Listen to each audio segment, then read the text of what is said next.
90s full has always been full of people trying to like get one over the next guy and just trying to make a buck off other people. So, this is just the latest iteration of this. Instead of trying to sell people land in the Everglades, we're selling them crypto.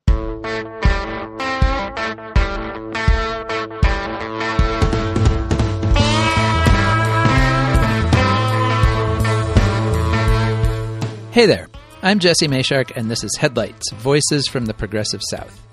Headlights is a production of the Progressive South, a nonprofit media platform dedicated to amplifying progressive voices and values across the southern United States. Voices like Andrew Otazo, a writer, marketer, and environmental activist in Miami, who writes with both unsparing clarity and affection about his complicated city. My conversation with him about what makes Miami tick and what most of America doesn't understand about it is coming up. Also, in our arts and culture segment, we'll be talking about pop singer Hayley Williams and her own complicated thoughts on her own city, Nashville. But first, the news roundup. Last week marked the 60th anniversary of the Voting Rights Act. President Lyndon Johnson signed the landmark bill on August 6, 1965, surrounded by congressional and civil rights leaders, including the Reverend Martin Luther King Jr. The law guaranteed the right to vote for all Americans, regardless of race, and offered specific enforcement mechanisms. Johnson called it, quote, a triumph for freedom as huge as any victory won on any battlefield. But that victory has faced resistance ever since, and its anniversary passed without formal recognition by the current occupant of the White House, President Donald Trump. More ominously, it came just a few days after the U.S. Supreme Court signaled its intent to re-examine the core remaining protections of the law. As we've discussed here in past episodes, the court's conservative majority has already weakened the Voting Rights Act in several ways. In 2013, in the case of Shelby County v. Holder, the court effectively did away with a core component of the law, which had subjected 9 states and assorted cities and counties to what it called pre-clearance for any changes to voting rules. Basically, they had to get federal certification that changes would not negatively affect racial minority voting power. Most of those states were Southern: Alabama, Georgia, Louisiana, Mississippi, South Carolina, Texas, and Virginia, along with Arizona and Alaska. In writing that 2013 decision, Chief Justice John Roberts argued that the states in question had sufficiently addressed their legacies of racial discrimination, as evidenced by black voter turnout rates that equaled or exceeded white turnout. In a dissent, liberal Justice Ruth Bader Ginsburg said Roberts was essentially rolling back the law because it had been effective. She wrote, "Throwing out pre-clearance when it has worked and is continuing to work to stop discriminatory changes is like throwing away your umbrella in a rainstorm because you are not getting wet." And indeed, as soon as pre-clearance was repealed, many of the states that had been subject to it rushed forward with a range of new voting restrictions and requirements, including mandating more rigorous forms of identification and closing or consolidating voting locations in areas that served large minority populations. Last year, a study by the Brennan Center for Justice found that, as Ginsburg had feared, black voter turnout had declined by an average of 5 percentage points between 2008 and 2022 in the states that had been covered. Meanwhile, the Supreme Court in 2021 further fenced in the Voting Rights Act in a case called Brnovich v. Democratic National Committee, which upheld 2 changes to Arizona voting rules, even though the court acknowledged they could have a disparate impact on minority voters. The ruling held that just having disparate racial impacts wasn't sufficient to prove a violation of the Voting Rights Act, as long as the requirements themselves were broadly reasonable. Then last year, the court allowed a South Carolina congressional district map to remain in place, even though the precincts were drawn in a way that diluted black voting power. State officials argued that they were trying to reduce Democratic voting power and that the racial impact was just an effect of most of the state's black residents voting for Democrats. In the 6-3 majority decision, Justice Samuel Alito said that to prove a violation under the Voting Rights Act, plaintiffs had to show that racial discrimination was the primary aim of the district map rather than a side effect of it. Of course, there is something missing from this reasoning. In holding that courts can't rein in gerrymandering for partisan rather than racial reasons, Alito sidestepped the question of why black voters tend to vote much more for one party than the other. Theoretically, then, a political party with an explicitly white supremacist platform that drew congressional boundaries to maximize its supporters' voting power would not be engaging in race-based gerrymandering, just in good old-fashioned partisan politics. Still, even with all of these limitations, the Voting Rights Act has continued to be a stumbling block for some southern states. As we discussed last week, Alabama had 2 different congressional maps shot down by federal courts in 2021 and 2023, and was ultimately forced to accept a court-ordered map that created a second black majority district in the state in 2024. That means black representatives now hold 2 of Alabama's 7 congressional seats, in line with the approximately 30% of the state population that is black or multiracial. The state is continuing to appeal the more racially balanced map, but it was just upheld again this past Thursday by a federal court.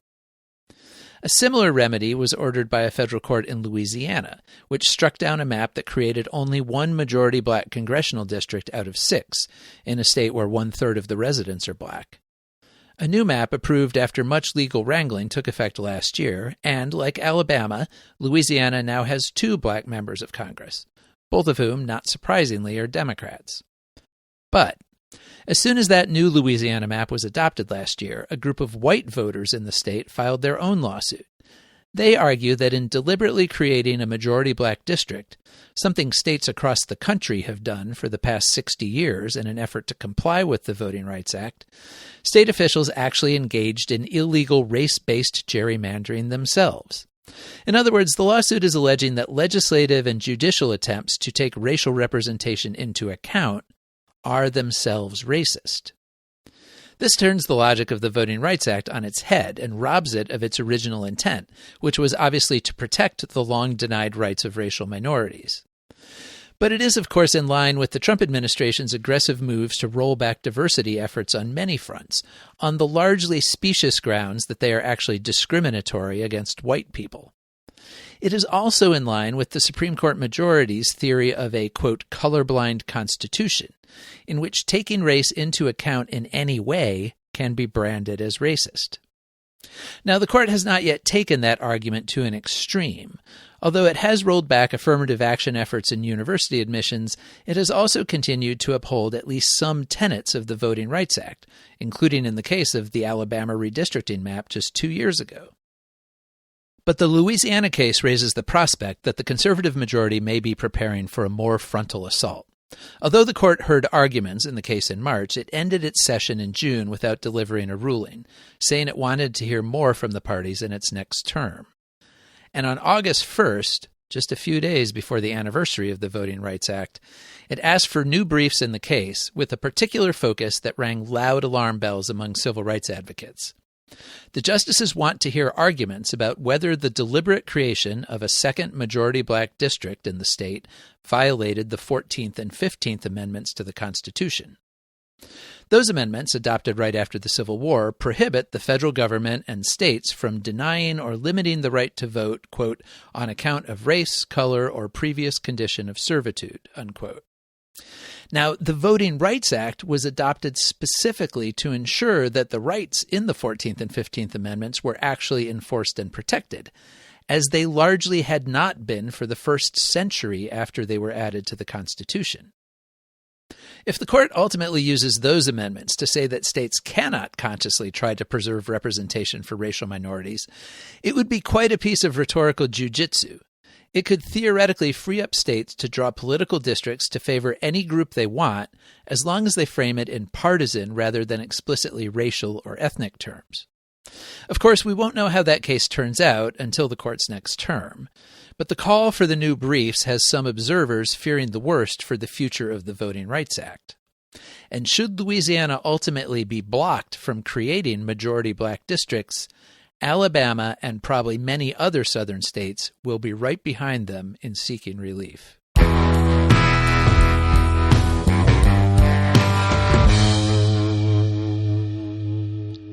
Okay, now we're to my interview with Andrew Otazo.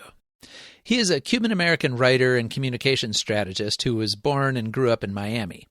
After living in other parts of the country, including Boston and Washington, D.C., he decided there was literally no place at all like home. His resume is diverse and hard to summarize. After graduating from high school, he spent 2 years as a cadet at the U.S. Military Academy at West Point before earning a degree in political science from the University of Miami, where he also earned a master's in international administration. He has at various points worked in a local congressional office, as an intern at the U.S. State Department, as principal assistant to Mexican President Felipe Calderon, as a researcher at the Harvard Business School, communications director at Miami Forward, a progressive outreach effort around the 2020 elections, in strategic communications roles with corporate and nonprofit organizations, and now as founder and CEO of ARO Communications, which works with clients in the private, nonprofit, and political sectors.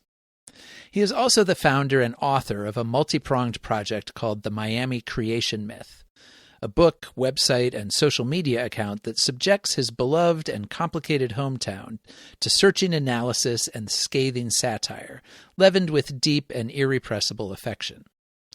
And he is a one-man environmental cleanup crew. He has personally removed about 15 tons of trash from Miami's mangrove swamps, and in 2019 he completed the Miami Marathon carrying 35 pounds of that trash on his back to raise awareness and money for local environmental efforts. He is a thoughtful and entertaining guide to one of the South's most complex, not to say bewildering, cities in one of our largest and most powerful states, and that's why I wanted to talk to him. One note, we were both in Miami at the time of this interview, but for logistical reasons it worked best to conduct it online. The connection was a little muddy, so I apologize for the sound quality, but I think Andrew's insights more than make up for it. So Seth, let's go to the tape. So Andrew Otazo, thank you so much for joining me. I really appreciate it. It's my pleasure. Thanks for having me. So I have been in Miami now literally for 36 hours. That's my sum total of direct experience.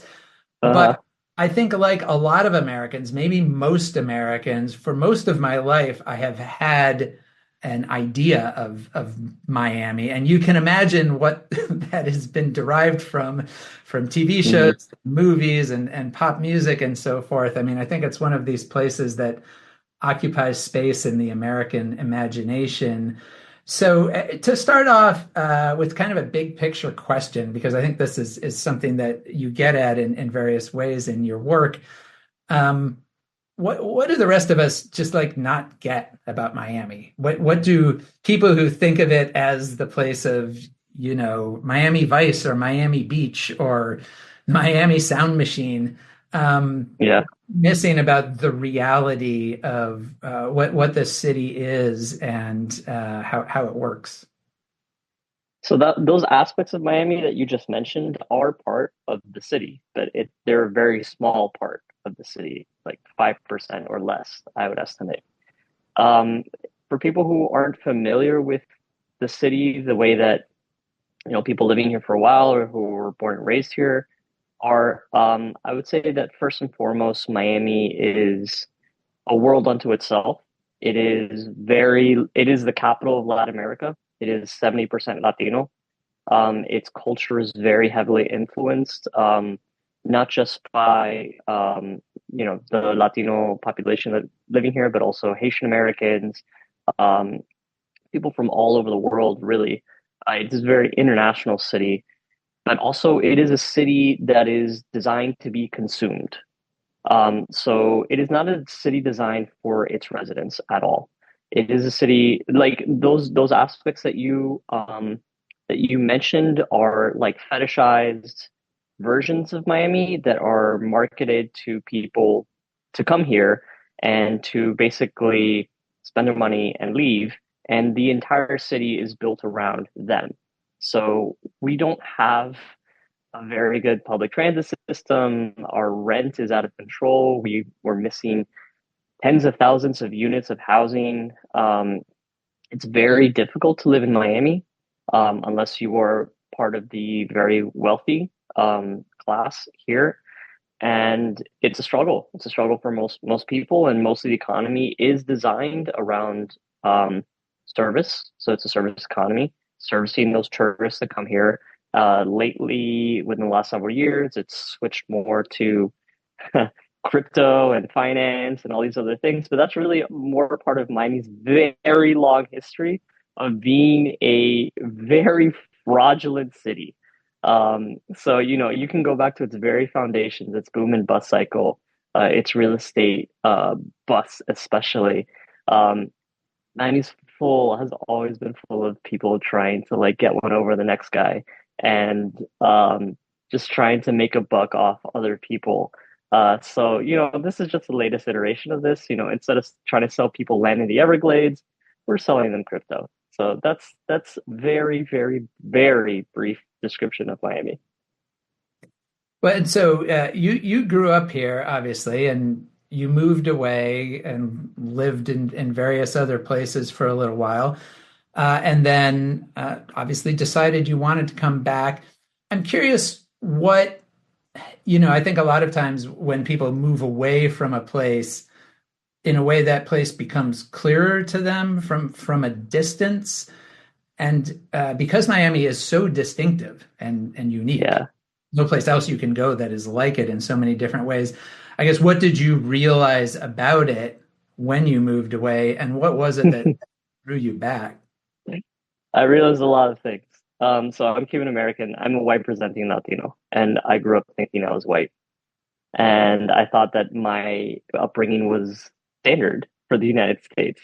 And then I went to West Point, out of all places, for college, and that was just the largest culture shock you could possibly imagine. And I was sometimes violently informed that I was not part of the whatever majority culture. Um, and that gave me a big shock for sure. And it taught me that my upbringing and um, I guess my lodestones are are very different from most people in this country, and there's people that can appreciate that and people that don't, to put it lightly. And it made me realize that Miami's, and again, it's not just that one experience with West Point, but having lived in Boston, DC, traveled all over the world. I lived in Brazil, I lived in Argentina. Um, I've realized how special this place is to me. So even though as I stated at the outset, Miami's not built for Miamians, it's to my sometimes my detriment. It's the only place that I feel comfortable. It's the only place where I can be myself fully, and so it has this deep cultural draw for people who were raised here, that leave and they feel like it's almost like gravity, like they need to come back to be fully themselves. Some people don't. They leave and they're happy, and they're happy to come back on the holidays, but a lot of us feel this draw back to the city because it is so unique. And one thing that stands out to me about I got a copy of your book Oh, an autographed copy thank you. at That's right. Books and Books bookstore here the other day, Mhm. and I won't pretend to get all of the references by any means. Yeah, One thing that strikes me about it is that this is very much a book for and about people who are here. Like it's not designed to be a guide for the rest of the world. right, right. But so you talk about this as a city that's kind of in a lot of ways not for its residents. You've been very critical of the power structures here and the way that the city is kind of run. I guess why is that? Like why? Because you would think, I mean, city governments can be good or bad for a lot of different reasons, but their kind of core function, theoretically at least, is to serve their actual residents. If that's not always the case in Miami, why is that, and how, like, who are those forces attuned to serving, if not the people who are actually here? Yeah, so that's a very complicated question. And to get into that, you have to go into history and urban planning and just the power structure that you find here. But since it's upset in since it's I'll say it again. Since its inception, Miami has been an extractive city to the people living here. So if you go back to again, people have been living here for thousands of years before Europeans arrived. but since Miami was founded as a city officially within the United States, it was built by Bahamians and other, people from, other Black populations from the South, other Black Islander populations, or from around the Caribbean, and they, they it's really messed up. So their populations were used.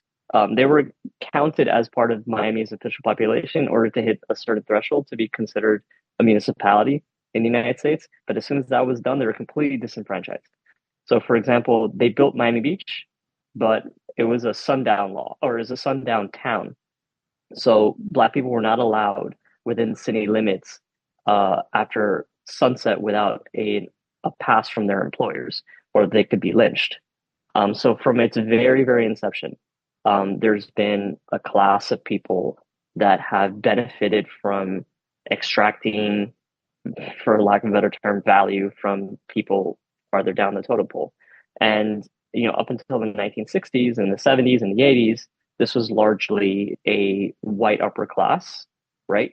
But then you have this massive influx of first Cuban Americans, well, then just Cubans. There weren't really Cuban Americans. Cubans, followed by all sorts of other populations from around Latin America, Dominicans, Colombians, Venezuelans.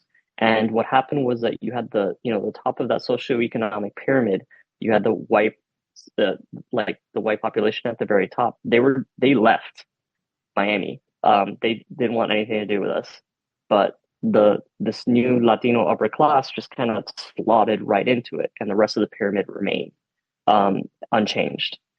And that's really, and along with, the wonderful cultural aspects that I loved so much about the city, there's a darker side um, to this culture that was kind of imported from Latin America into Miami, which is an even more, if possible, extractive sense or culture where you don't have I have to remind people that Miami is a very young city, and that it's not like Boston or Chicago or DC that has centuries of civic culture. It doesn't.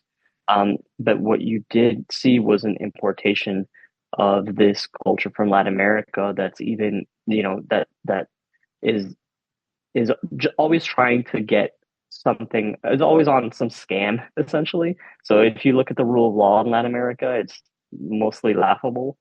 And it's a powerful interest at the very top that control everything. And that's very similar to here. And the most powerful interests here are financiers and developers.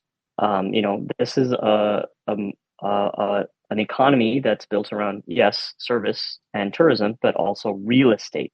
From its very start, it's been real estate. So, these interests basically capture our local officials, and they do their bidding, and everything. It's just also, Miami is one of the most fraudulent cities in the United States. Like, it is the capital of healthcare fraud in this country, and political fraud, and like, you name it, we got it. Um, so, that's part of it. And then there's an ugly side to our political culture here, which is, you know, essentially you have these dynasties who keep getting voted into office, and the people who vote for them do it out of habit, really, and it's kind of just like, oh, they're one of us, right? So we're going to keep voting them in, and we're not going to, vote someone. There's also, once you smack on the label of socialism or communism, like, to anything like that's remotely progressive, say an affordable housing program, or anything along the effects that would start to address Miami's most systemic problems, then it just like dies. So it's very easy to just kill proposals for like more public transit, for example, or any, and it's all local interests, right? All politics is local. This is hyper local.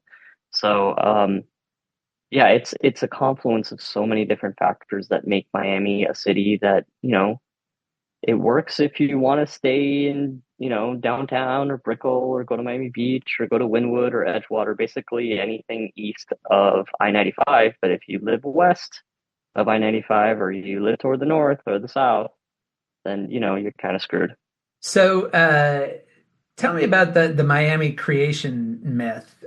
What prompted you to kind of start that project?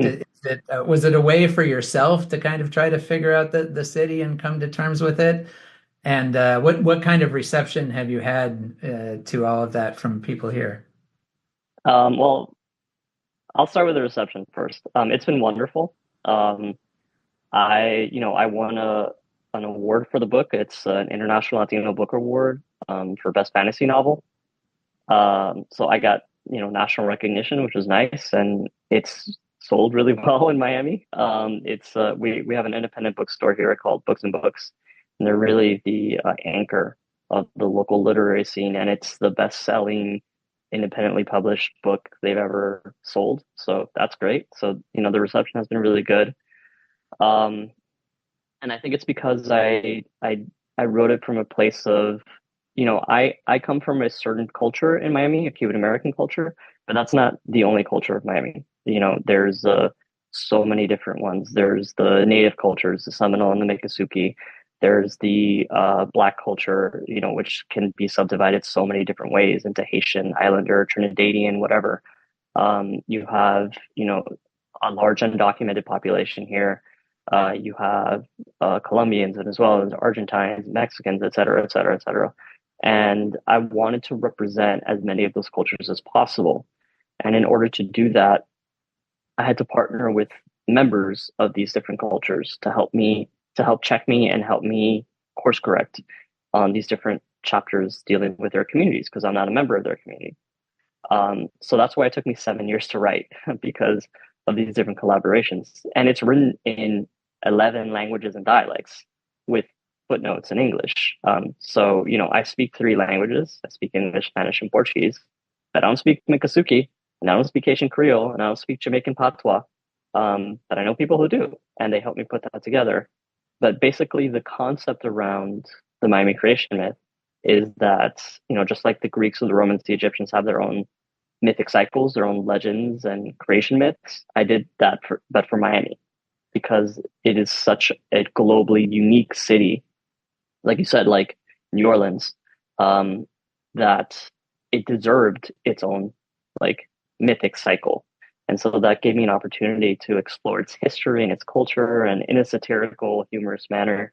And just, everything that is in the book is a reflection, as all satire is, of reality, but from a very Miamian lens, because if you look at how Miami is portrayed in mass media, whether it's the newest Grand Theft Auto video game coming out or Miami Vice or whatever, that's not the Miami most people live. Like we don't experience any of that nonsense.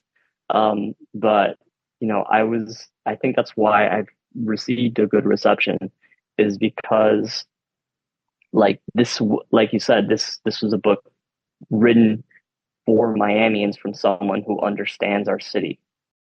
Your mangrove swamp cleanup project, what did that arise from? And also in the broader sense, I mean, Miami is clearly one of the most environmentally vulnerable major cities in the country.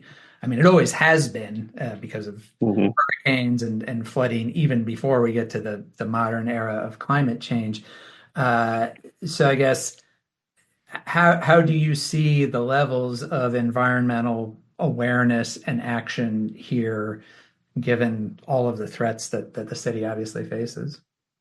Right. So I've been exploring the mangroves since I was 13 years old. They're a habitat that I absolutely love.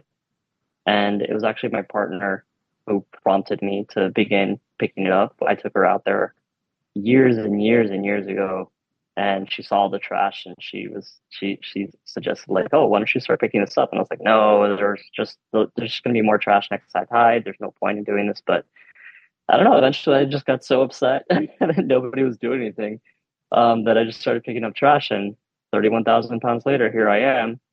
Um, my work in the mangroves is sometimes a reflection of I don't know what else to do. There's so many systemic problems, right, that are facing my city. I can't do much about sea level rise, or if we get smacked by a Category 5 hurricane. I can't do much about what's going on at a national level regarding, say, degradation of the Everglades with alligator Alcatraz, or just, the horrible things happening to so many people in this country who are undocumented or even who are documented. I can't do anything about that, but I can go into the swamp and I can pick up trash and I can raise awareness of this issue here in South Florida. And I think I've done a decent job of doing that, along with many other individuals and organizations who are also doing it. And the really nice thing about this work is that one, I can just kind of do it and see the effects, like the positive effects of my work on a daily basis. And two, it's not political. It doesn't matter what side of the political spectrum you fall on. I've talked to literally monarchists to anarchists, and they're all on the same page. Yeah, we shouldn't have trash in the mangroves. So that's really refreshing. And I've seen a growth in awareness in Miami of the importance of protecting these environments, not just the mangroves, but the Everglades and Biscayne Bay and all these different habitats that are interconnected over the years. So that's been really nice to see at the very least. You talked about how young Miami is as a city, which I was honestly struck going back and looking at the population census for Miami that there were only like 5,000 people in Miami in 1910, I think. Right. At the time you get to 1950, there's, I don't know, a quarter million, and now there's what, 2.8 million people in Dade County overall. Uh, so, as you say, maybe civil society hasn't, in a way, been able to keep pace with just that massive growth. And you've been engaged in various kinds of political and communications and organizing efforts.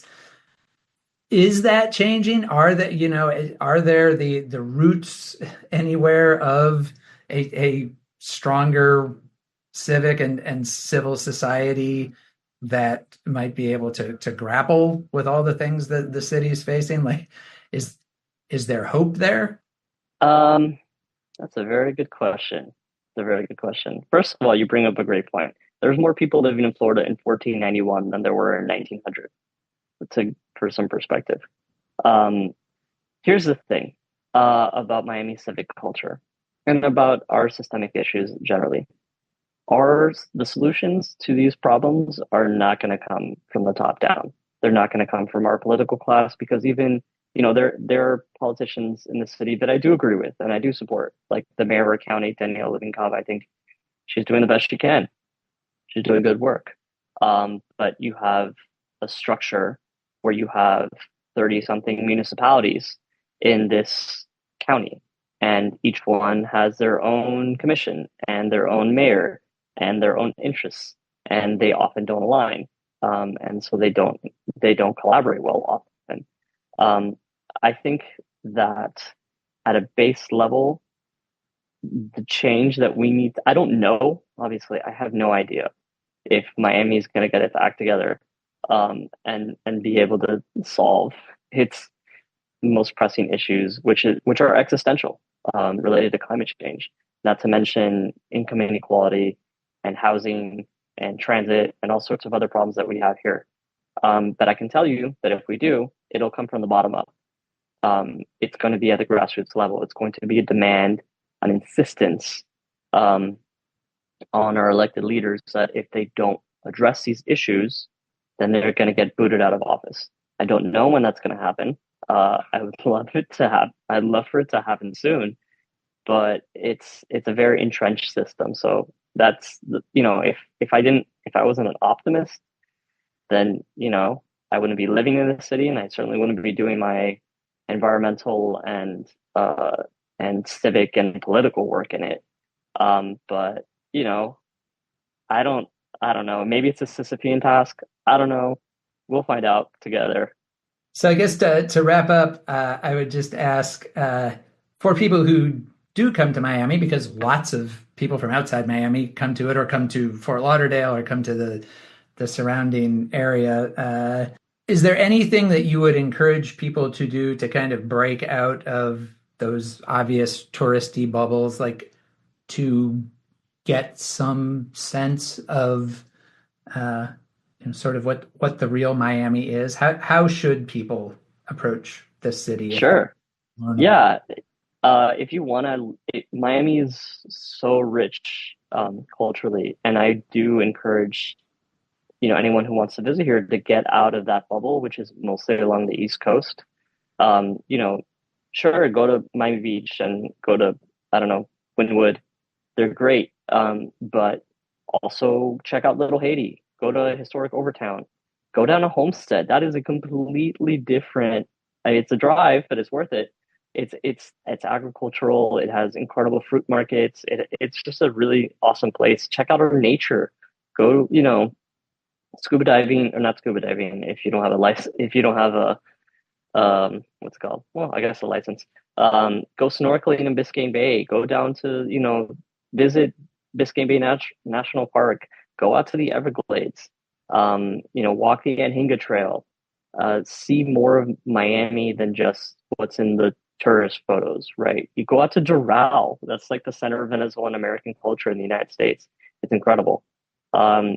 Check out local spots.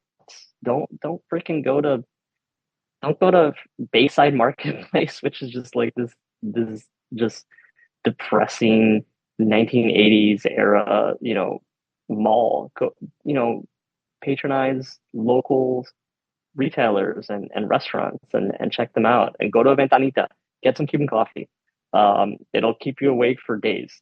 So yeah, just go outside of the normal um, well-trodden paths in Miami, and you're gonna find incredible stuff. All right. Well, I think that's a great place to wrap up. So, Andrew Otazo, thanks so much for talking. I really appreciate it. It's my pleasure. Thank you.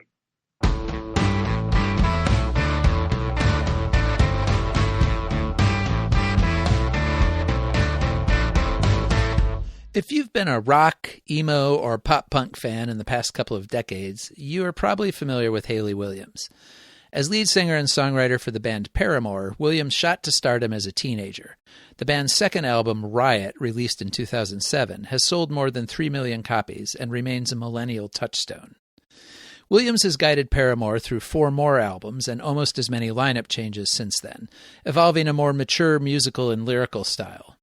The band's self-titled 2013 album is my favorite, ranging from epic rock to punchy pop and wistful ballads. It also includes their biggest hit, the R&B-tinged single Ain't It Fun, which hit the Billboard Top 10. Williams has also in recent years pursued a solo career alongside her work with the band. She released the latest efforts under her own name just a few weeks ago, dropping a set of 17 songs, which she refers to as individual singles rather than a coherent album. They range pretty widely musically, but 2 of the songs stand out for what they say about Williams' hometown of Nashville and the forces that are reshaping it. One is called Ego Death at a Bachelorette Party, and it starts like this.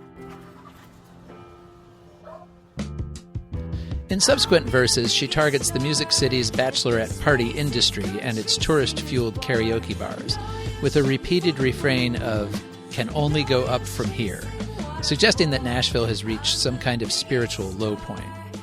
The laments are familiar to anyone who's watched Nashville's explosive growth over the past 20 years, and in particular the crass party trade of the lower Broadway district downtown.